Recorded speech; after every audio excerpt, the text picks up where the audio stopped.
Hi. So tomorrow, tonight at midnight, a new story is going to be released, Whisper Roots, and I am very excited about that. But also, some new stuff is happening, and I kind of thought it might be fun to chat about my process, and mainly because what's happening right now is a little different. So I'll give a quick rundown of kind of what normally happens, the way it has happened since I was 5 or 6 years old, and then kind of detail kind of what's different. So normally I see a character in my head, literally they come and they hang out. I can see them, I know what they're wearing, I know their mannerisms, what they would choose for breakfast. They each have their own like quirks and personalities. Really, I get to know them. Sometimes it's for a couple weeks, sometimes a month or so.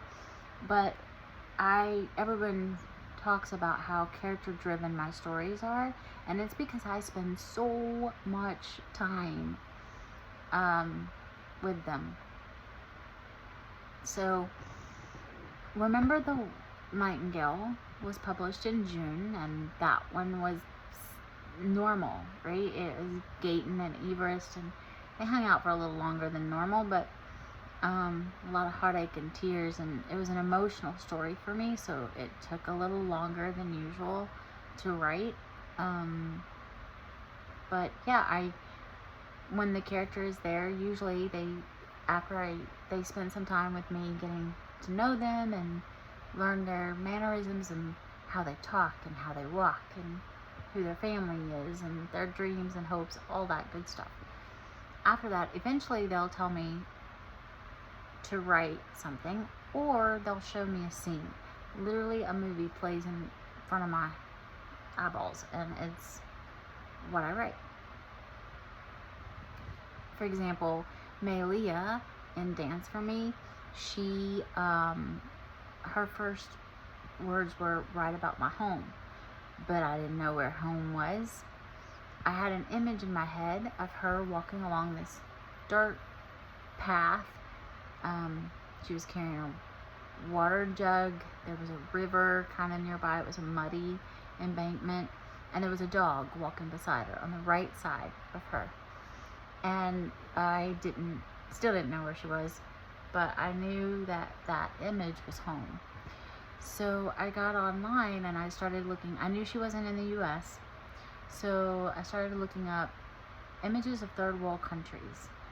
And on page 4 of the Google search results, there was an image that literally matched what I was seeing in my head. I mean, down to the embankment with the river down there and the dog on the right side of her. It was kind of eerie. So I followed links until I found where that photo originated. And that's how I learned that Malia from Dance for Me was in Cambodia. So that's the normal process. I spend however long they want to hang out getting to know them, and then eventually they'll tell me what to write or show me a scene. So 9 days after Remember the Nightingale was released, which was super fast. Usually I take a couple of months between stories. Sometimes I have a vague notion of a theme and I spend that time researching. Other times I don't have anything and I need an emotional break. But 9 days after Remember the Nightingale was published, I had a new character, and this one was slightly different in that I knew her name. Her name was Aniela, and I knew where she was. I knew she was in Poland. So a couple of years ago, I don't know, 4 or 5 years ago, I started wanting to I thought about writing a story about feral children, to the point where I've already done all the research. I mean, I even emailed one of the psychologists who have worked with some of the children who have been discovered in contemporary times, that didn't pan out quite as well as I had hoped, but I tried. Anyway, I have all the research ready for it. So, and with Aniela, I knew I kind of wanted to try a William Faulkner device. I fell in love with his stories when I was in high school, and turning a forest into a character was interesting to me. So Aniela's story also involved 11 other girls, so a total of 12 girls that go missing or are kidnapped, really. And so I had a lot of girls, and because there were so many, I did like an outline or a story map, which I normally do not do. And then I started writing. Midway through that story, another character, a new one, or I won't say new one, a character, a little girl, started like tapping on my head. She was, I knew she was there. She was quiet, she's very young, and I thought, so I never work on more than one story at a time. I have never done that. I don't know how other writers do that, because it takes so much emotional, it's a lot with one story. So I've never done more than one. So in my head, I see this character who is a girl, who is a young girl, and I've already got 12 girls that I'm writing about. So I think she's one of the 12. And that idea of writing about feral children seems to stick. So I think, well, I've already got a forest, right? One that's kind of living, and I've also got these 12 girls. So maybe she's one of the 12. Maybe I'm supposed to, it's gonna be a sequel? Never done. Not even for the character, which people really wanted a sequel to the character. But I've never written sequels. The closest I've come is to having a few characters, Ash, Clayton, show up in other books, but never a full-on sequel. And yet, this girl wouldn't go away. So, of the 12 girls that I'm writing about in Whisperroot, I think I have her pegged. I think I know who she is. So I start leaving breadcrumbs within the story, suggesting that maybe there might be a sequel. And I finished from midpoint on. That's my thought, is that this girl who is not saying anything but kind of wanting to be a little bit more prominent, I think I know who she is, and I think, okay, let me finish this one first, right? So in the meantime, I come up with a whole plot. I mean, a whole plot for this next book. Dark story. And she is feral because at the end of Whisperroot, supposedly, maybe, we think that she might have gotten away. Maybe she escaped into the forest, right? This living, breathing character. And she hides out there. And so maybe the sequel would be her journey as a feral kid. So that's what I was going with. But then I finish Whisperroot. I write the last word, send it to Adam and the publisher, and I mean, as soon as I do, I wish I could explain how fast this happens, but it's like, poof, they're gone. The characters that I've invested in and spent so much time in and loved, they disappear, which is what they're supposed to do. It's what's happened ever since I was a little kid. It's why there isn't a sequel, is because the characters vanish. I don't see them anymore. It's almost like they go away to make room for the next one. That's what happened when I finished Whisperroot, with all of the characters, including the one that I thought I had a story for. So when she disappears, I was back to square one. I have a character, but no idea who she is now. None whatsoever. Don't have a name, don't know nothing about her. Except she showed up super early in not caring that I was already writing a story. So I go back to the idea of feral child. I read through my research that I've accumulated over the last 3 or 4 years, the case studies. I watch more documentaries and survivor testimonies, all of it. And the reason I haven't done it yet is because it's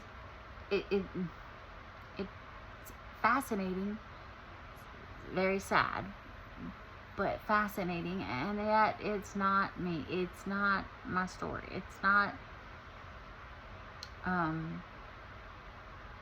she was going to be in the forest alone, and I had literally just finished a book about a forest. So, I don't know. It just didn't quite go, you know? So, around the same time that I had the idea of feral children, I read a book, a fictional story about witches, and it was so good. It was kind of it was obviously a historical novel, but it was there were really 2 of them, but the first one that really did it was A Secret History of Witches, and it was really wonderful book, and it made me curious, you know, like, okay, I'm gonna peg that back here in the back of my head. Similarly, when I read Clan of the Cave Bear, I thought, I want to be an anthropologist and write this. I mean, it was so good. So I have these 2 very different ideas. One is kind of like maybe it's a witches thing, or maybe it's a feral child thing, and I wasn't sure which one, or if at all. So I go back to the drawing board, and I start researching where my passion is. My passion is I want whatever I write to say something about advocacy, and I usually try to incorporate pieces of my story so that I can process other baggage. So I type in injustices against children worldwide. Same things pop up that have popped up every year. I mean, I know what I can tell you what they are. I can give you the whole list. And either I've already done them, or it's part of a bigger context that I just don't feel called to write about, or it's a little overwhelming. But long story short, most of them I've already at least somehow touched on or done. So it wasn't feeling quite right. And then I had the strangest thing happen. I was laying in bed. I was like, it was really dark at night, and I was just thinking. I had all these stories in my head, and I was thinking about Whisperroot, and I'd been doing a lot of promotional material things for them. And I was excited because the New York Book Review did an article on it, USA Today News did an article on it, and so a lot of things were randomly popping into my head. And the name of a bird that I honestly, I know that I'm the one that thought of it, so I had to have had it somewhere in the deepest recesses of my brain, but I did not know that I knew that this bird existed. But the word cassowary popped up in my head. I mean, out of the blue. Like, it was, like I said, I swear I didn't know that was a bird. But, so I look it up. I look the word up. And this is a massive bird, 6 foot tall bird, giant bird. And when you listen to videos of the bird, it kind of sounds like boom, boom, boom, like when they call or whatever. It's really deep. So then I looked up, well, where are they? Where is this bird found? And Papua New Guinea came up, which, again, did I know anything about Papua New Guinea? No, I didn't. I didn't know that it was, I feel so stupid now, but I didn't know that it was connected to Australia until the Ice Age, and then when the ice melted, it became its own continent, Oceania. I mean, I no clue. Apparently there are a lot of animals on that Papua New Guinea that are only found on Papua New Guinea. But anyway, I digress. So I'm like, Papua New Guinea. Okay. And when I saw the word, water started appearing with my girl. I mean, water everywhere. So I was like, okay, maybe. So then I researched social issues, child social issues from WHO, World Health Organization, Papua New Guinea. So I narrow the search down to this random place that I know nothing about. Guess what pops up? Witches. Specifically, sorcery, accusation-related violence. SARV, for short. And I'm like, okay, you have my attention, right? So I start digging in a little deeper and doing research. I find mind-blowing statistics from World Health Organization and other reputable sites where it's a recognized problem where they burn women at the stake.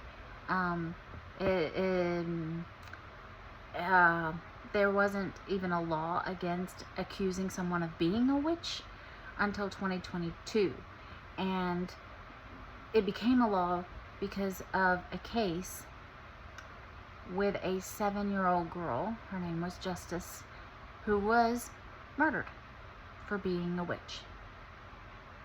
Yeah. Furthermore,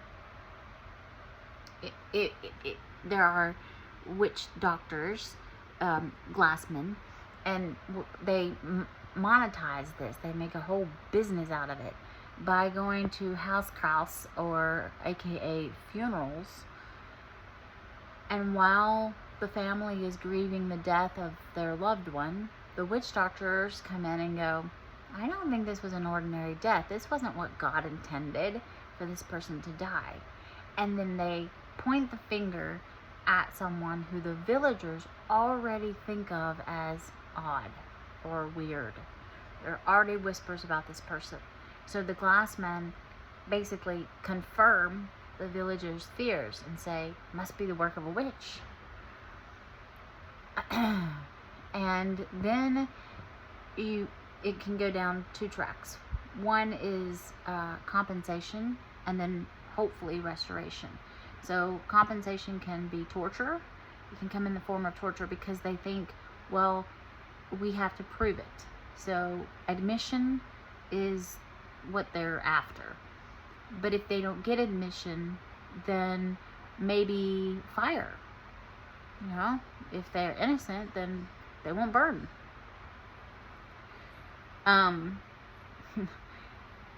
Luckily, okay, so once I started down this track, I broadened it to make sure that it was Papua New Guinea that I was supposed to be in. I broadened the searches, and I said, okay, tell me about child witches worldwide. I mean, is this really a thing? And yes, it's a thing, specifically in Africa. But in Africa, it's mainly because of exorcisms. I didn't want to go down that path, so I went back to Papua New Guinea. And luckily, fortunately, historically, children have not been targeted. They have been there's been a rise in targeting children since COVID, because the thought process is that if I'm a witch and I kill someone, curse someone, or kill someone, I'm gonna take their heart. The heart will then turn to chicken. I feed the heart to my family and my children, and thereby pass my powers onto my children. So, in this way, it can be kind of described as intergenerational problem. I cannot believe that this is a legitimate problem in 2025. But it wasn't until this year that someone actually spent time in jail for making an accusation of sorcery. The stories of torture that these women have gone through, I'm talking about being strung up between poles for days on end, while hot metal rods that have been hot metal rods, fire tipped metal rods, are used to burn your insides. It's ridiculous. It's mind numbing. And that children are accused is even worse, in my opinion.